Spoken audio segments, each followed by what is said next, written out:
Greetings, Warlords. Rodge here. Welcome to Saga Thursday, the show all about the skirmish miniatures game from Studio Tomahawk. We are joined once again by Tristan. Tristan, how's it going? Doing great. How are you doing? Oh, excellent, excellent. So you are back on. You're our resident painting expert. We'll be talking about that a little later. That'll be our main topic for today, kind of priming and getting started on your models. But besides that, we got the paint contest to get to. Some good entries there. So we'll give away a Gripping Beast gift certificate. And then we actually, I don't know if you saw the Spartan video. There was a little drawing associated with that. I'll do that in this video as well. 2 weeks, so we can pull the trigger on that. Before we get to that stuff, though, there's always a few things to address here in these monthly videos. And it looks like I didn't line up my picture folder correctly. I'm going to have to go back to the beginning here, but we will say first up that my tournament Fimbulwinter is still going, still kicking here. So February 14th, 15th, it's in the Midwest, Wisconsin, USA, Saga Thursday HQ. Tagline here's King of Worms. It's all about Age of Chivalry and the Black Death over there. Tristan, was your town affected by the Black Death? Any history there you can you could share? Probably. Probably, yeah. I would say so. Yeah, so Tristan's over in Germany there, so I'm sure there was some lingering effects. But after a couple hundred years, you guys have recovered. So the interesting thing here is I'm actually forming a building league at my local hobby shop to try and get some local guys to show up. So I have a long tradition of holding very large events where no local people actually show up to it and everybody drives in to it. So I'm going to see if I can get some locals here. And that was actually the Patreon video on Saga Thursday this month. People voted on it. And so it was all about the building league that I'm trying to get going. So it's just getting started and we'll see. Sounds like there's some nibbles there. Tristan, have you ever participated or ran like a kind of like a hobby shop campaign or league or something like that, trying to get in like people that you never met before? No, and not really. I know that some people in my club did similar things, but myself, no, not yet. Okay. Do you have a hobby shop you go to, or are you guys more hang out at clubs or Yeah, we each have other's our own houses? club, so I think in total we are like around 40 people playing different Oh, systems and so on. yeah. No need But to run a building league or a campaign. You no, guys, you well, ever? we can do that ourselves. We have like internal tournaments here and there, and maybe with other systems we try to do maybe like sort of campaign or something like that, but smaller ones. Cool. Wow. Yeah. Get to those numbers there, but hopefully if I get like 4 guys, that'd be pretty good. That'd be a win for me in my local area. So check that out. Friend of the show for November here is our good friend Marcos at Reconquer Designs. So not sure if you're keeping up on that, Tristan, but his November release is a bunch of characters. So he's got a foot version of the badass dude with the dragon helm from the Yep. I So think I showed it off 3 months ago. It might have been like the video with you. I can't remember exactly, but got a bunch of characters and they're all pretty badass. He still turns out he's still good at sculpting stuff. One interesting thing here, he's got more villagers along the way, and he actually has done a couple banners. So I thought that was really interesting. That's actually something that I would like to tinker around with and do some custom banners. So yeah. it's banner's got like the design in it, not dissimilar to the shields where you can kind of paint around it. So they look pretty complicated here. You might regret printing them out, but they look cool, I'm sure, once they're painted up. Look awesome. And then his fantasy release is a giant spider, so that's always terrifying. And the interesting thing, he's kind of partnered with Heraldic Studios to do some water slide transfers specifically for his shields. So I'm showing in the Oh picture yeah. here are his Pavises. And so he's not, that's kind of just like a buddy or a friend of his that is doing those. So we have it's good to see a little competition to little big man studios here. So Heraldic Studios, check them out to get some water slide transfers for the Reconquer shields. But so for friends of the show, if you're a lifeguard or a warlord, Marcos is going to send us one of those Robert the Bruce miniatures. So that'd be cool. Robbie the Bruce. And I think he has everything covered for a full like Castilian warband. I think he definitely had like 14th century cover. I think he has like 15th century kind of covered as well now. By now, yes. Okay, cool. So I just wanted to mention that. I think sometime in the summer, I kind of thought he didn't have everything necessary, but at this point, he definitely does. So give them a look. So thank you, Marcos, for supporting Thursday. Of course, we got to talk about the Rodge shields. So I've got the Norman shield set is out, and I'm going to be working on some more Viking shields. So if you want to get in on that, you just got to be a Hearthguard or higher, and get some sweet shields. And yeah, so having some issues with these Norman shields, so happy to finish them off. It's more kind of technical glitches and stuff. But at this point, I will say I think I have every faction covered for Age of Vikings, and I think also for Age of Invasions as well, as far as shields, if you want to do this type of shield. So check them out. But all right, main topic, my good man. So name of this video is Prime Time. So hopefully people figured out this priming your models.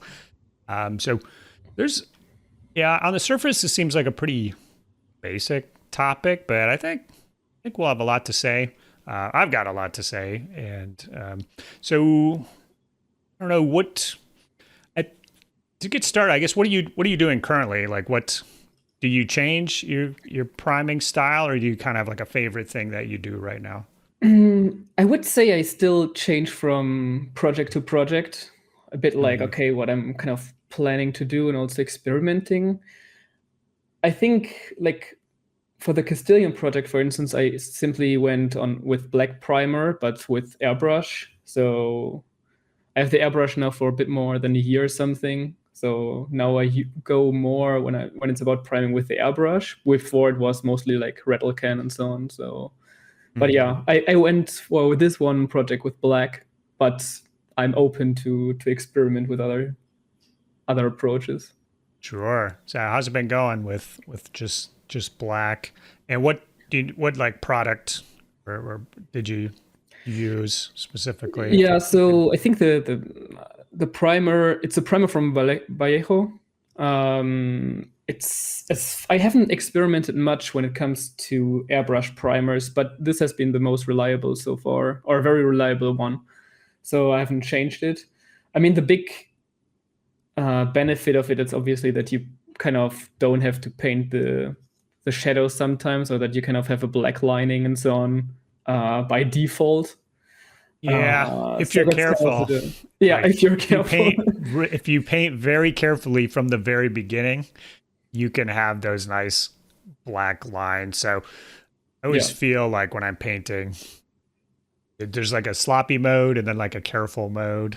And like at some point you switch and you become really careful. So, but I always start kind of sloppy. So I always get irked. I mean, I have painted in black and I have like maintained those lines, but like whenever you slip up, then you're like, gosh darn, I'm gonna have to go back, fix that. So I have primed in black myself. I have not done it on anything for a very, very long time. Okay.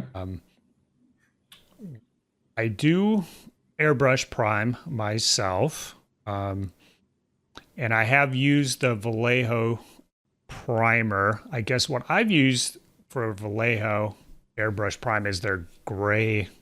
Like it's pretty light gray. It's almost white, but they're gray. They're gray primer.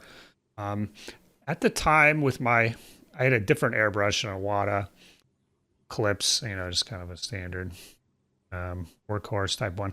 I would have kind of have issues with it getting clogged. I guess. Have you had any issues like that? Do you thin that Vallejo? I hear that from people, but I don't know why. It do not really have the problem that much. Okay. So I mean, here and there, yes, but I feel like I also have that with normal colors and so on, here and there. Sure. Okay. Since I'm really not an expert, and also, I mean, cleaning an airbrush, it's its own science itself. But yeah, no, actually, it works quite well for me. Okay, cool. Yeah. Well, it might just been that gray one, with it, particularly like white paints being airbrushed and stuff. And, there's issues with the little particles and getting smooth blends and stuff. So I think it would have been on that side of the spectrum. So maybe it was something to do specifically with the gray primer. But I have two different black primers that I'll do through airbrush. So currently I do all my priming through airbrush.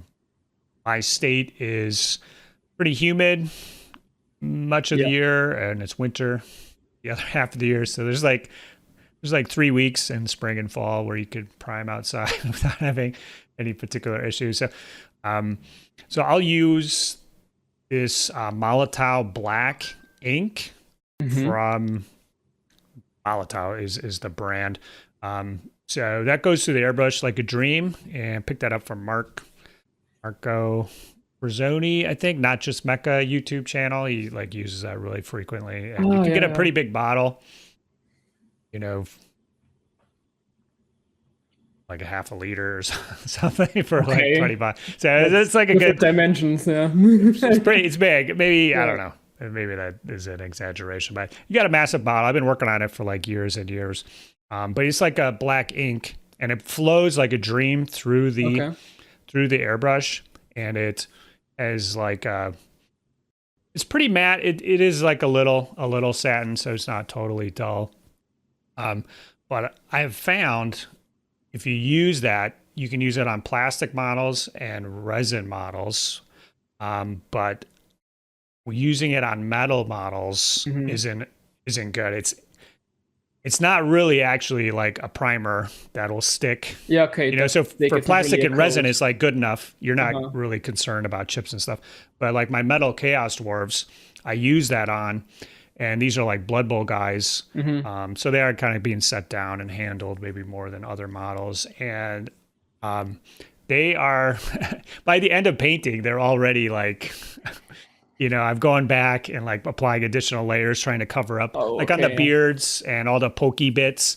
Like it's just not holding. So I've got some scale color black primer, airbrush primer. And so I have used that to brush on stuff. But for my next batch of Chaos Dwarves, I'm going to be using specifically on metal models. I'm going to use this black primer instead of that Molotov black. Even though I like it for plastic and resin stuff. So it's kind of one thing I just wanted to get out there. Marco didn't mention that in his video, so just a little knowledge for folks following his footsteps there. Do you do a Zenithal prime ever? I have experimented with it, but to be honest, I don't do that anymore. And I know, I mean, the big benefit of it is that you get the colors easier, more vibrant, I think, or like the lighter colors or brighter colors that you don't have to paint like 3-4 coats. But recently, like recent projects, I haven't done that now. I think what I experimented now with was more like doing undercoating with, or these undercoats where you basically, after you prime a miniature completely black, for instance, that you then go completely over it with I don't know, like a dark red, dark brown, dark bluish tone. And that is kind of, from there, basically you start painting, and then it kind of shines through if you do not really kind of paint the shadows. So that's kind of what I experimented a bit for, actually not the Saga, but for Trench Crusade miniatures. And I may start with that also for well, if I start an Italian or a condottieri warband, I probably will also try that method there. Okay, cool. Yeah, so I think that stuff probably is more of a fantasy applicate or more, you know, pick up. So yeah, that's going to be kind of a question. So is it like are you doing like a zenithal with like a dark red, or is it like you're just kind of coloring the entire model like a dark red? Well, it's a bit of a zenithal, but with two different colors, kind of like that. You go a bit more with maybe a cooler color, like a cool dark blue or something like that, or maybe like the top half of the model versus the bottom like half? From the bottom, and then for the exactly, from the top, then you go maybe with a bit more warmer, a bit brighter color. Okay. But I mean, I'm really experimenting with this, so I'm not an expert at all. I don't know how it will turn out in the end for Saga, if it will look good or too fantasy-ish. Wow. That never stopped me. No, me neither, probably, but yeah. Cool. That sounds like something I would actually like to try. So that would kind of depends, like kind of how much are you leaving of that original coat? If you're like covering up 99% of it. True. Did that bring some value? And those colors will influence the paint that sits on top in some respect. I'm kind of just go back to the zenithal, kind of like white zenithal. So yeah, I have done that a lot in the past, but kind of like you have kind of stopped doing it. For me, the zenithal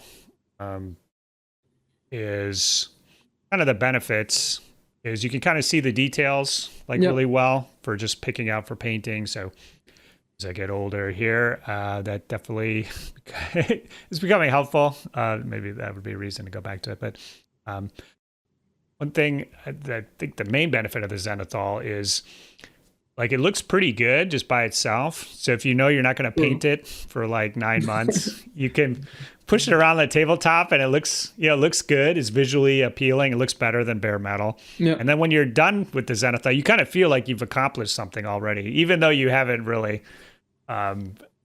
You just primed it, that's the first step. But you kind of feel like you've accomplished something after a zenithal and you just feel really good about it, I find. But so yeah, the zenithal thing, like I said, looks good at that step, but you're going to be covering up most of that with paint anyways. So you're not really taking advantage of that. I think the one thing is if you're doing the speed paints, and we know that the slap chop or method or whatever is doing the speed paints over that. Have you tried using speed paints over the zenithal, like mess with it yourself? Yeah, like I tried to, well, I think this very hard zenithal, that's not really something for me. I tried to maybe go, maybe from a gray to a white, so to not have these extreme differences there. And then I have one warband. I think the Iberians were then experimented more with contrast paints and all these sort of things over that. And that works pretty well. I mean, that's one of the fastest ways I would say to paint kind of a decent looking warband. So yeah, I think in the past it was actually priming white or priming bright was often not that good of an idea. But now with, washes, but also all these contrast forms and so on that really go into the recesses and so on, so that you don't see any white in or any brighter colors in the shadows anymore. I think it's valid also for fast painters to prime white or brighter. Yeah, that's a good point. I think at this point, priming white, because if you can prime it white, whether zenithal or not, you can use the speed paints, for key bits, so, and it'll kind of fill in those cracks, with the darker color and kind of, we like every color to be perfectly contained in its little area and have like a nice dark outline. And so, priming things white, it's not as much work as it used to be, I think, with those speed paints and stuff where you would have to go back and like a belt or something, you'd have to paint it a dark color to kind of like set this tone. And then if you want to highlight it and stuff, go from there. But the speed paint, a lot of those areas can be picked up quite easily, quite efficiently the speed paint. On the zenithal and the speed paint things. So what I found is I like just like pure, if you're going to do speed paints on a figure, I found just painting it pure white gives you a better result, in my opinion, than trying to do a zenithal. So with the zenithal, the colors just get kind of muted, and because you're going to have some black areas, some gray, and some white, and it's maybe not the brightest white on most of it. And so the brighter the white, the better the contrast will work. And a lot of that color from the contrast, to me, seems to come from the cracks, you know? So if the crack is black versus like a dark green or something, you know, that's like half the saturation is coming from the darker areas. Yeah, sure, because all the pigments probably, or most of the pigments they're pooling in there. Yeah, exactly. So you're kind of leaving yourself with like the pastel yeah. kind of range of the contrast paints. And so I find it, just in my experiments, you know, I get a better looking result just by just painting it pure white and just letting the contrast do its work and kind of do its job the way it's supposed to. So that's something somebody could try if they've been trying the zenithal and the speed paint thing. Give it a go. Sometimes what I will do is like a zenithal kind of on certain areas, but then like skin and like the face, like the hands and the face, I'll just like blast them 360, you know, so it does kind of carry over to the rest of the model. So it's kind of like a hybrid. It's like a partial zenithal, but then the face, the hands, and any skin is completely blasted because I know that, in my opinion, that the zenithal with this like skin color doesn't look really great at all. You want like super saturated and let the pink and stuff and whatever go into the cracks. So that's something that I've done. I mean, that's really the benefit of having that in airbrush, that you can make this decision of paint deck, actually choosing a different base coat for, well, different parts of the miniature. Yeah, so that's like one thing I haven't really been able to do or try. And, you know, at that point, it maybe is part of like the layering or the base coat stage where I have tried a little bit where like doing all the metals or something with the airbrush or like little brown bits. So I haven't had much success kind of priming or coloring or base coating specific areas with the airbrush. Have you had any success with that or tried it? Yeah, I mean, it depends on the miniatures. I think there's like, maybe when it comes to horses, I think it can be useful, like when you have big surfaces or stuff like either banners or shields when you paint them separately. That's what I can think about. But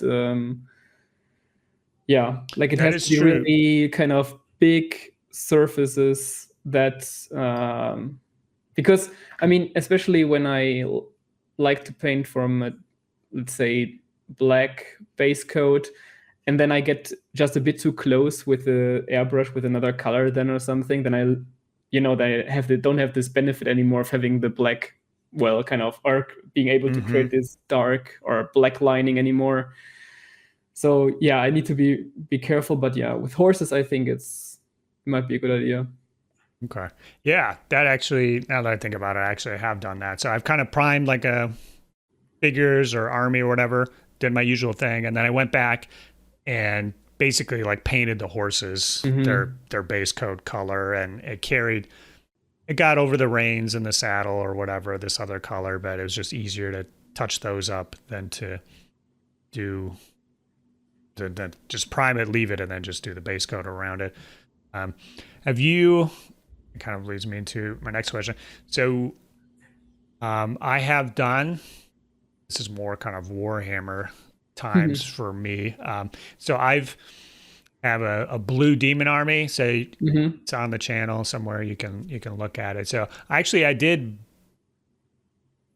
prime those with like a dark blue, like a rattle can primer. So I use rattle can in my Warhammer times. I exclusively use rattle cans. So I primed them with a dark blue, and then I did a zenithal with like a lighter blue. And so they're like 80, 90% skin tone.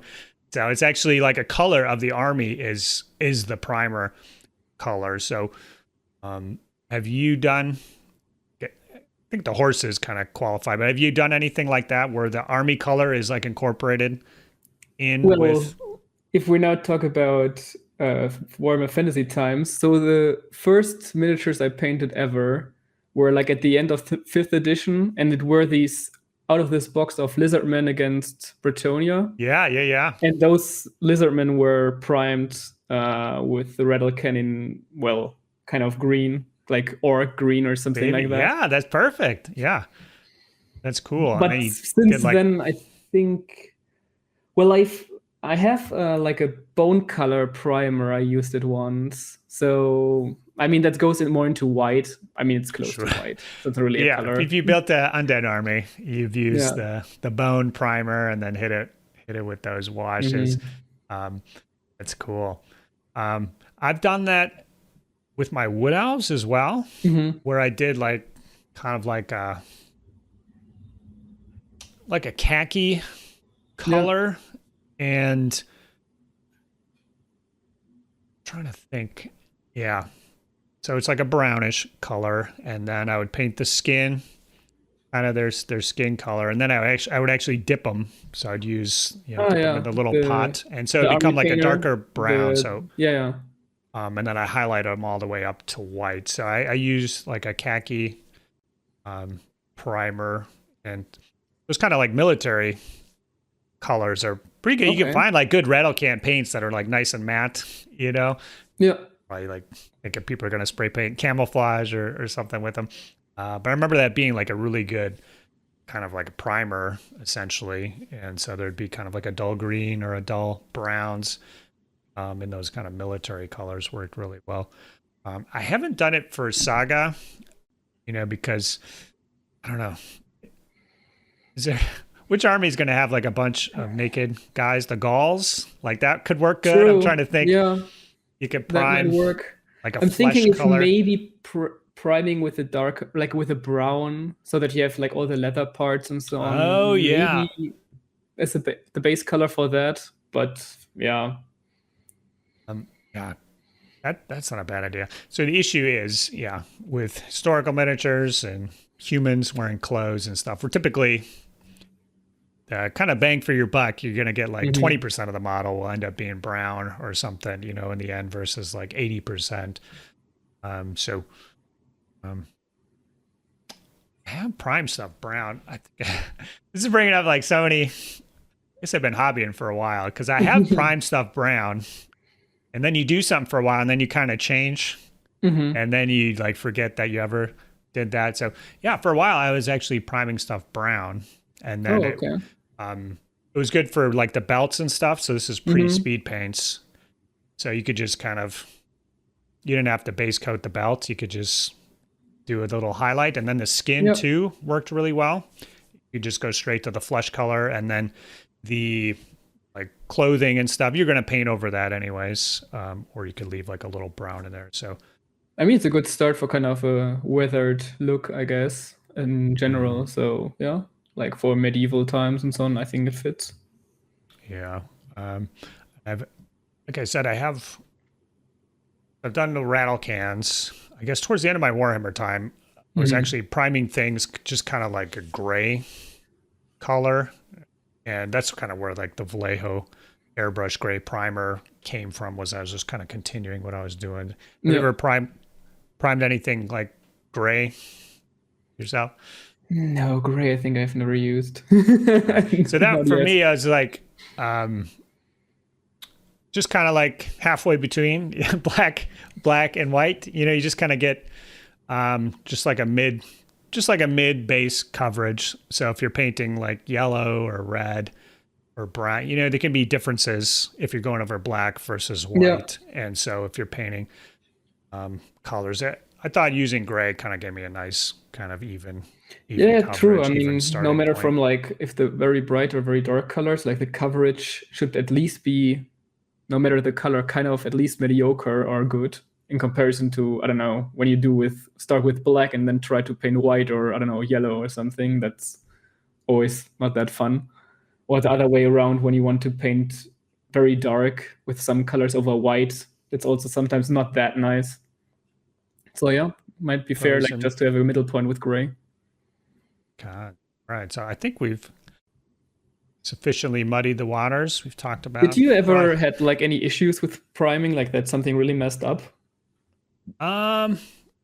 With humidity and stuff and rattle cans, I've had issues and kind of had to like scrub them with like a toothbrush and some stuff. They get like fuzzy. So I remember, 15 or 20 years ago at this point, kind of running into issues with rattle can priming. And yeah, that's kind of a doofus now doing that also. Probably more of the issue than anything. Have you had any primer mishaps? Yeah, but only actually with white rattle can primer. Like that, it ended up having a sandy surface and so on, and I really had some, very bad results with that. Where I tried to clean the model and so on. So that's actually another thing to keep in mind for me, that if I make the decision to go with rattle can, that maybe not going with actually white, but maybe just with a brighter gray or something like that, simply because white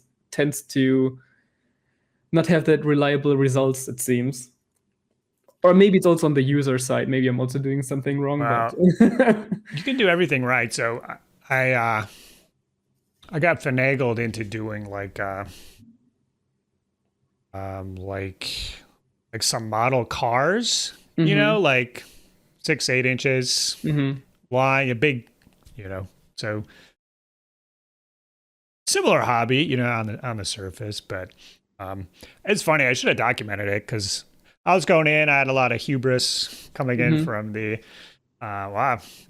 This is easy peasy. I can build this stuff no problem. And I made probably like 25 mistakes on this model car, and like I could see too, since I had the kind of the hobbyist eye, I could see like every single thing I did wrong. So just like a normal person ended up getting it, and they couldn't see anything wrong with it, but I was like, oh man, that thing is trash. But I used a white primer on that and kind of, I soaked it in like warm water, the spray can. So kind of getting it up to like, whatever, 80 or 90 degrees or, in warm water, and, getting the model, making sure the model's like warm too, like the same temperature. So I was like blasting a light on it. And then, so I like hit it with the first prime, and like, it was like completely perfect detail, like crispy. I was like, oh yeah, baby, I've been doing it wrong this whole time. And then I turned it around, hit the other side, but my angle was slightly different. And then it was just, and all the pure like sandpaper shot out. And I was like, God damn it. Like, so I love it, just kind of how you hold it. Yeah. And that like, you kind of like missed it, it seems like. So there's even old pro like Rodge here can run into some issues. So, we probably talked about 10, 12 different techniques or ideas here. So if you're like kind of a veteran guy, hopefully we've given you lots of ideas. But if you are like, what would you say to like a new guy? He's coming into miniatures from scratch. He doesn't know anything. He's like, what should I use? What should I do for prime? Well, I think obviously, if you're starting with a hobby or something like that, usually you don't have airbrush and so on. So you usually would just go with black primer. I think it's kind of the default that you should start with, especially since, I mean, you may also argue with white, because then you can probably better use like contrast and so on, or speed paints and so on. But I don't know. I feel like white primer can be really tricky to use, and that's why I would just go with black primer from rattle can. Yeah. So I would be pretty similar. I guess I would confirm if they've picked up speed paints or if they picked up acrylic paints to kind of start with. So if they just kind of have traditional paints, and that's going to be like their workhorse and what they do. And I don't think there's anything wrong with that. I think you got to learn how to, acrylic paint, traditionally. So yeah, I would say black for that. I think is a good idea. Yeah.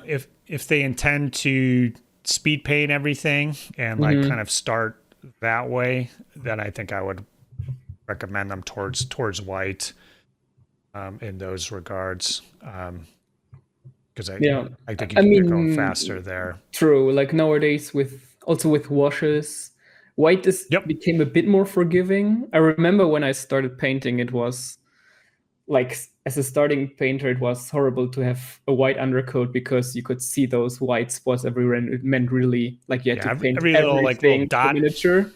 Every dot that you missed. Yeah, and I mean, having black in a shadow, obviously, that's completely fine, especially when you start painting and so on. It looks way better than having white in a shadow.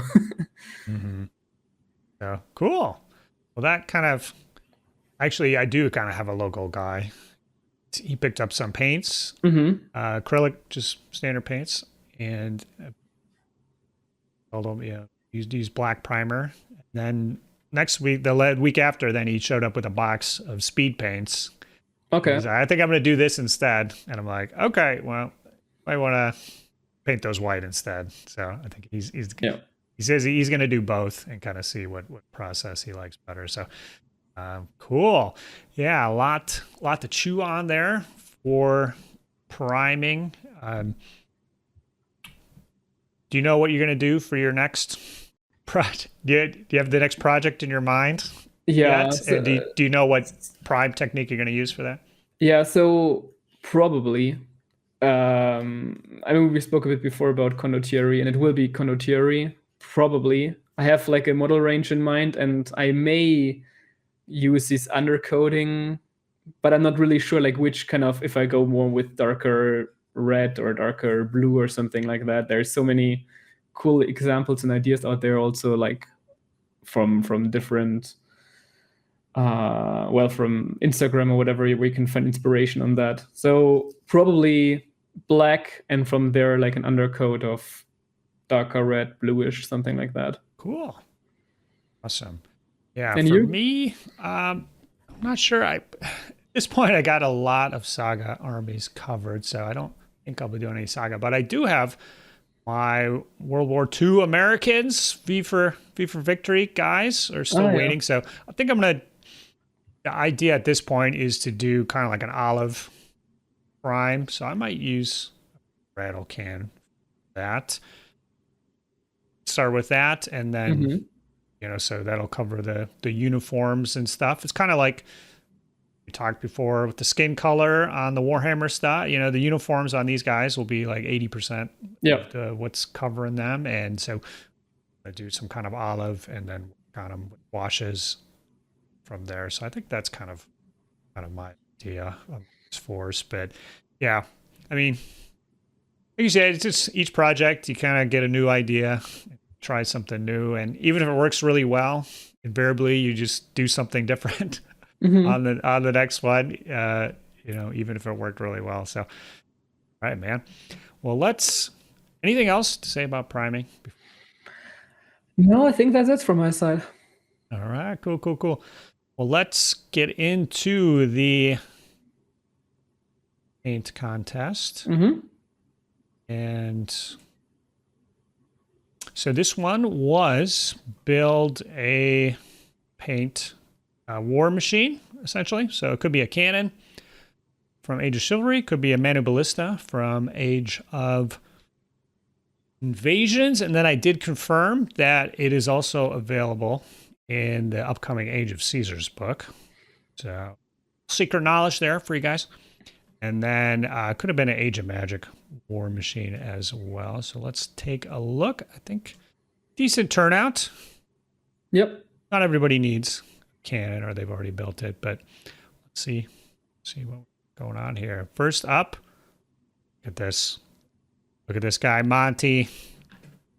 Tristan has finally been able to participate in the paint contest. So he found a Manu Ballista here. And what do you think of this thing?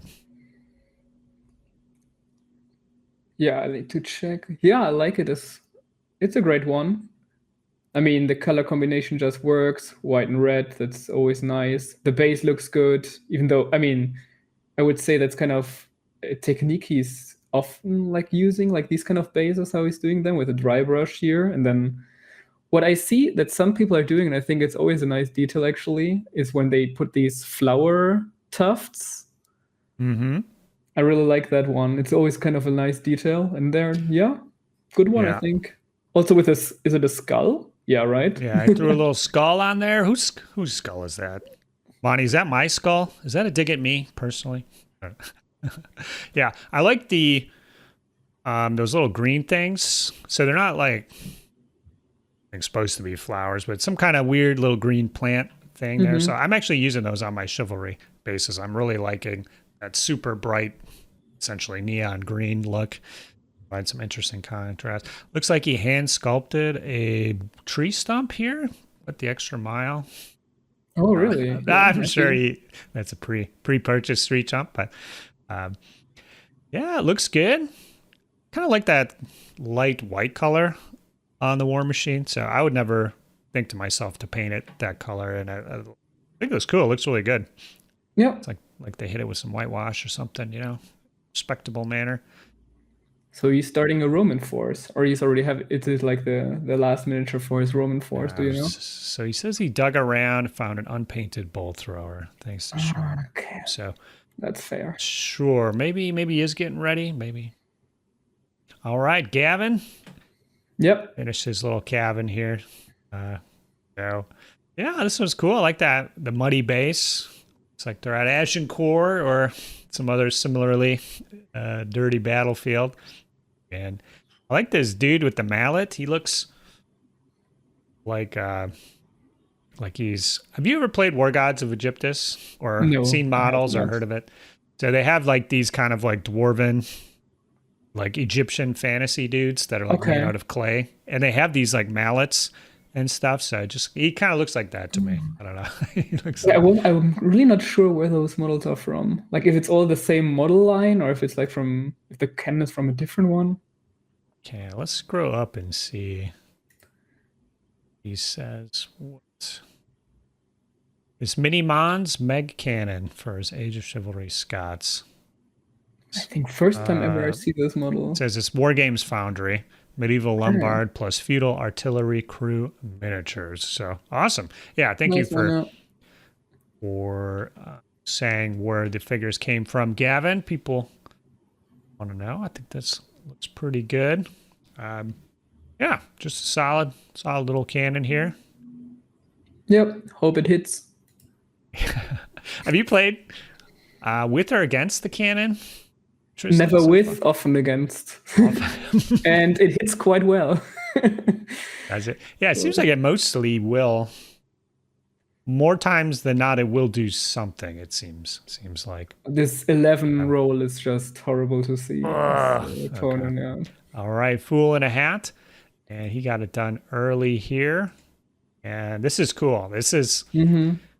went the extra mile. So the unwritten rule of War Machines is there's 3 crewmen, established in Warhammer times, but except for elves, they just except because they're so efficient, but yeah, true. So cool. Yeah, I love the color choices here, and the dude. Yeah, if you have a cannon, you have to have a guy with his ears covered up. Yeah, this seems to add to it. We got plenty of cannonballs, and yeah, I love the color choices. Any thoughts here? What I always like, or what is really cool here, is that there's so many different colors used, like blue, green, yellow, red, and so on, white. But they really feel like it's a unit, even though so many different colors were used. It's really cool. Yeah, I'd like to see. I'm never able to achieve that. Yes. So they're all like on the same wavelength.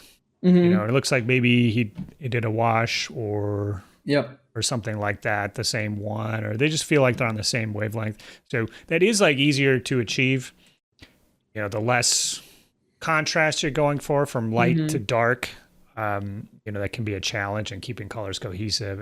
So I have that issue, and I feel like I have that problem, and I'm never able to achieve these results where if you stay in a more just kind of within a range from the dark isn't that dark and the light isn't that light, and you stay there, it's a lot easier to keep the colors cohesive. So I agree. I think they look really good. I'd like to see the rest of the warband, if there is like a warband that these guys are associated with. Also, the fire's nice, painted correctly. Ooh, yeah, that's true. Good catch. Light on the inside. Aesthetically, it is correct, but never aesthetically as pleasing as doing the opposite. True. Unfortunately, but more power to you. It's good. All right, M. Teasdale. He did up the High Elf Bolt Thrower. And what do you think of this one? This is a very, very clean paint job, I would say. It could almost, like, really kind of a style of back then painting in the books. So really nice. Yeah, especially I agree. The gems. Yeah, so went the extra mile on the gems. So now picture I'm having some flashbacks to painting gems on High Elves 20 years ago. They look good. Why are there so many gems on a war machine, do you think? Are these like valuable? Are these like glass beads essentially, or are they festooning actual valuable gemstones to? I guess there's some lore behind it, but I have no idea. But yeah, it was always this very stressful that those high elves loved gems on basically everything. 16, 17 gems I can see. So there's probably some on the other side I'm not seeing. Get your hands on this war machine here. Yeah. You're going to be a rich man. The lure of avarice. If you're in range of the elven bolt thrower, you must charge it. Yeah, I think it looks great. Went for the wood grain on the war machine. So have you gone for wood grain? Yeah. You didn't have to, but you did it anyways. Yep, and I know it can take way too much time. Yeah. But it's worth it. It makes a difference. Like here it looks way better than if I imagine it without that it's just plain. So definitely good choice. Yeah. Looks good. Very also well done. The ice painted at least on both ones. So very well done. Yeah. Great crewman as well. Nice, like a pastel blue. Classic High Elves. Fun. Yeah. It's the meta ad infinitum. God help us all. The Highlanders have a cannon. I really like this little cannon. I don't know why. It just kind of looks like you're in this battle and you see this dude. There's one guy. He's just monkeying around with this thing over there, and your buddies are like, don't worry about it. It's not going to do anything. And then it just looks like it's going to unleash. It's going to roll an 11 immediately and like devastate you. So it's probably also according to rules, probably the minimum size that you need to have, right? Okay. Is it like 40 millimeters or something? I don't know, but I assume that you cannot get much smaller. Yeah, I don't know. It kind of looks like it's like a pet to him, like a pet dog or something. It's just the pose of the cannon.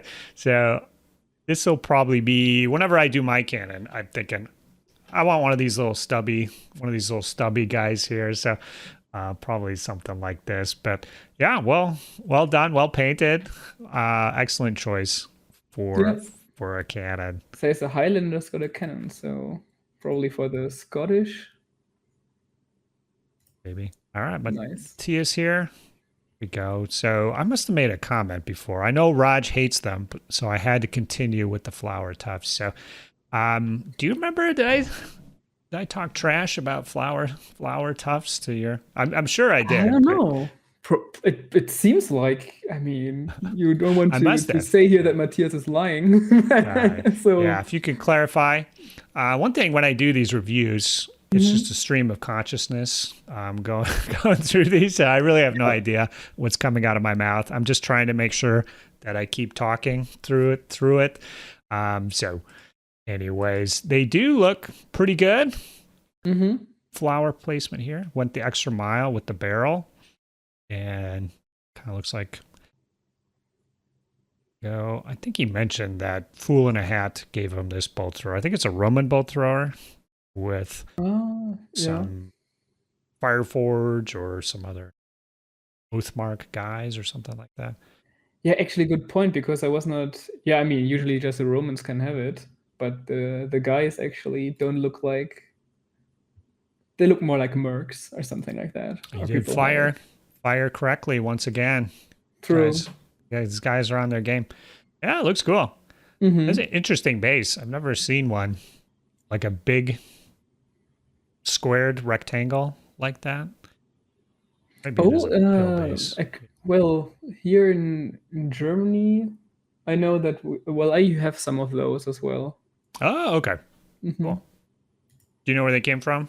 Like Litco or just some random seller online? So I know that Mirko from Stronghold Terrain, he has like these metal bases, and I think there's some that have like this kind of shape, like for like war machines or something like that. I think they're like 60 times 80 millimeters or something. Cool. Yeah, I guess I don't remember seeing those before. Looks interesting. Yeah, did a great job. Nice clean lines here. Troops like the giant pickaxe. Yeah. It's like he would definitely kill a Hearthguard if the Hearthguard were foolish enough to charge in to this war machine. All right, the Wild Dog Spider themed Goblin War Machine done. Love to see the Age of Magic stuff. This is pretty cool. Have you done this style of? So this is kind of like airbrush painting. I've seen this on like Warhammer armies in particular because you have so many models to paint. It's kind of a quick way. Have you like tried this style of painting?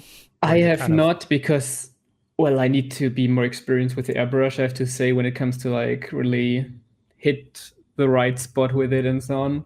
But I know there's at least someone else that painted some historic figures that also, I mean, it's a certain style. You can see that it's like done with airbrush and so on. It's very interesting. But it can look very cool. Yeah. What's so fascinating as well is that he you don't even have to see the name. Like, you immediately know who painted it just because of this unique painting style. Ah, okay. Yeah. Wild Dog. Yeah, I would love to see some of his stuff in person someday. He's only a couple states over. He's only a couple hundred. It's only like 500 miles away, so I should be able to see his stuff in person someday. Yeah, it looks cool. So like it's just kind of interesting. You know, like the spider, you can kind of tell it was brown, and then he like airbrushed the orange and then did the yellow, and then like you could go back and do the details, and maybe he intends to do that, or you know, it just looks kind of cool and interesting on its own. You know, like it is what it is. And then it's kind of carried over to the basing and stuff like that. So you could tell, you know, maybe depending on the army, you know, this is kind of getting in almost to like what we were talking about earlier with like priming and stuff. You know, if you primed them brown and then just kept going with his airbrush, and, you know, was like 80% done when he was done with the priming and just did the basing. Like, it almost kind of looks like, you know, 80-90% could have been done in airbrush, and then he did the grass, and it was like basically almost like to this level. That's really because he also painted the grass. Like, usually, I mean, sometimes I make some kind of highlights on the tuft or something like that, but usually I don't paint them. But he really glued them and I don't know if primed them, but at least then also airbrushed them. So like, I'd be curious, like if this was like in a lineup, like he did like 20 other goblins at the same time, or if he just sat down, he's like, all right, it's time to bang out. Like, I'm not going to get this done unless I just do this right now and do as much as I can with the airbrush. So it would be interesting to see the rest of the army. It really kind of makes me want to experiment with that technique and not dissimilar to what we were talking about. So yeah, well done. Really interesting look. Yep. Last one here. Elderman Andrews completed his Italian mercenary bombard unit kit bash between Warlord Games, Lands Connect, Perry Miniatures, and some Victrix late arms. Bombards from Ral Partha. It looks good to me. He's trying to get some extra points here with some sweet figures in the background. Yeah. Well done there. He cannot trick us with that, right? Yeah. Well, I mean, subconsciously we say it doesn't affect us, but maybe. True. It does. Cool. Yeah. Puffy pants here. Yes. So, I mean, really strong highlighting and shadows, right? Like from almost or probably white to at least very dark gray. Yeah, well done on the white. It's really popping. Yeah, these would look really good. I mean, they look good, pretty good up close. But you can kind of tell, like, on the battlefield, these look pretty tasty. Yeah. Also well done. I mean, you can see the highlighting also with the green and so on. So also on the metal, like when I see the spear, that it's like not just one metal color, but 2 or 3. It's nicely done. Yeah. It's interesting. So he's saying these are Italian mercenary bombardier. So it looks like his warband is like black and yellow back there. Yeah, that's his Germans, I think. Yeah, so he did the German warband review. So yeah, this is cool. It's like a perfect, completely makes sense. You know, you could just do whatever colors you want, because whatever crew you bring in to fire the cannon isn't going to be like your regular crew. You know, you could give them your colors, but definitely an opportunity. I do not rate this cannon as highly as some of the other cannons. Just the model, not the painting. The painting is good, but it seems too low, man. Gotta get some height on there. Yeah, the tiniest hill will block. That's right. Block it, yeah. Maybe if you think probably like what would they target on the castle wall? Are you just like pounding the bottom? This looks like I would just pound the bottom over and over, and maybe that was the right way to go. But good painting for me. Not my favorite cannon. Which just purely War Machine. Which cannon here are you going with? If you can, I can put you on the spot. So obviously for me, it's the Highlander little pet dog cannon. I'm calling it. Gotta get my hands on that bad boy. You mean just from the model or including the paint? Yeah, just from the model. Just which cannon would you? So you haven't played with the cannon. Fool in the Head one. Okay, yeah, that's a good one.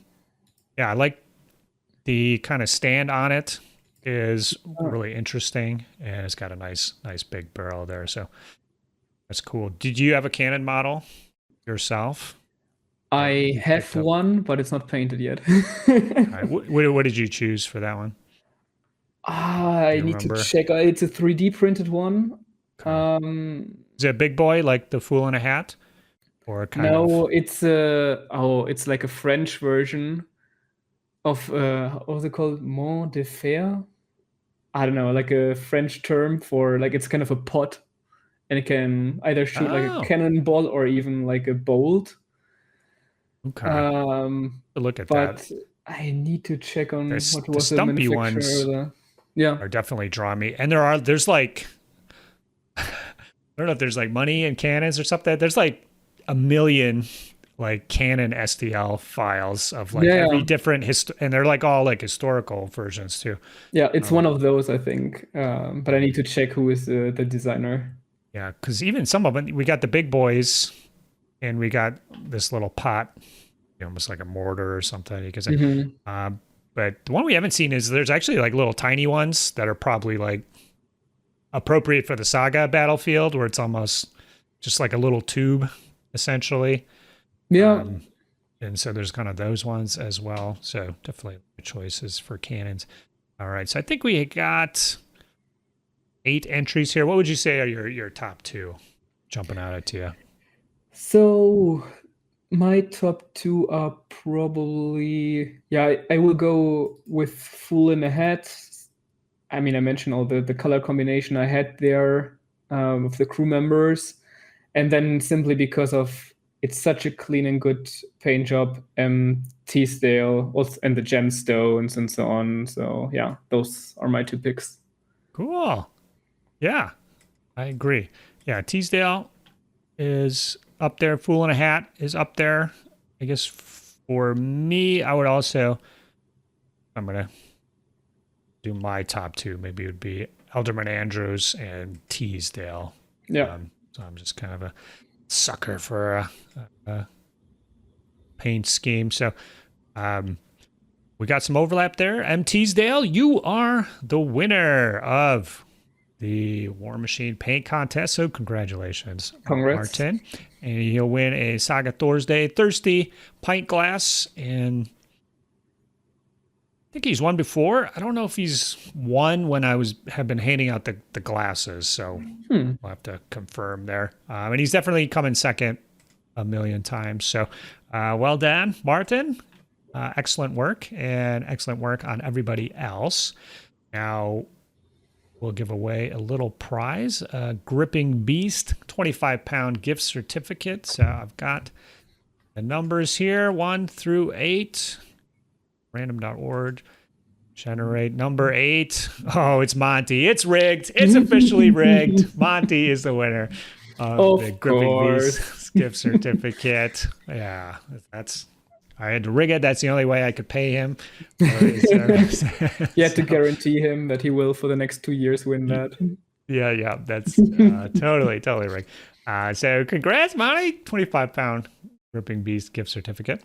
And then I did want to do the drawing for the Spartan contest as well. Anybody who left a comment on the 300th video of Saga Thursday has a chance to win basically a bag of Victrix Spartans from Firelands Games. And there was 18 comments on there. So I'll generate 8 again. So 8 is the lucky number today. Giovanna Ospiti. So that user on YouTube has won. So I will send that person a comment message. We can message on YouTube. I'll respond to the comment. Hopefully you will see this.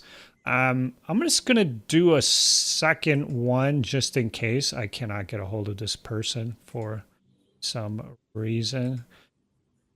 13 is Mr. Shea 801. Okay, so I'm going to try for 2 weeks to get a hold of that first person, that Giovanna. And then if for some reason I can't make a connection, Mr. Shea 801 will have a shot at the bag of Spartan Hearthguards. You can build a whole army out of a single bag. So awesome.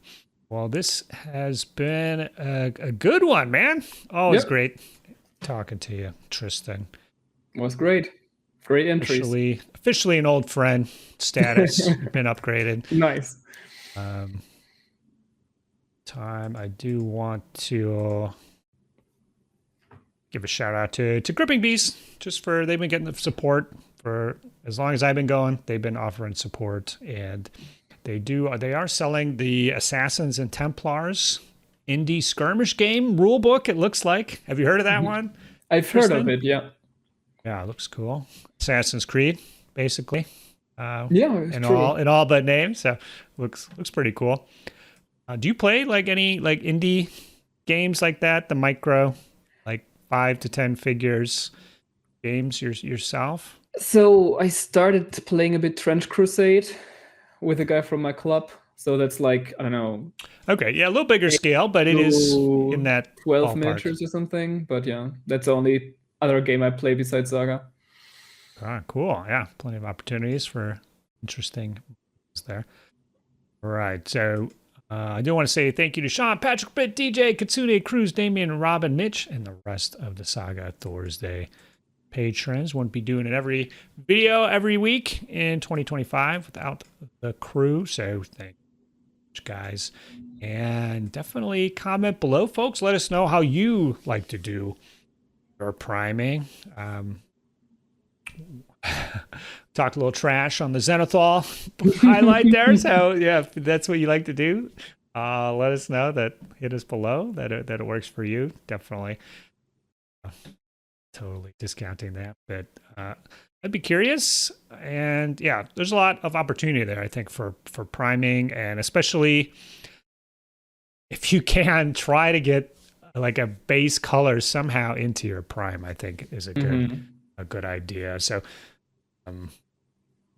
not always possible with Saga, but I think going back to that brown, I forgot about the brown. I'm going back. I'm maybe it has a revival. Doing brown highlights on whatever the next Saga warband is. So awesome. Well, that is going to be it for this one, guys. Tristan, thank you again for coming on and talking paint with us. And I think in a couple months, maybe you'll come back on and do it again. Exactly. See you then. All right. Have a good one. Bye-bye. Bye. Saga! If you'd like to see more Saga content, consider joining the Heathen Army over on Patreon or popping on down to the Saga Thursday Discord server. Links below. Thanks, guys.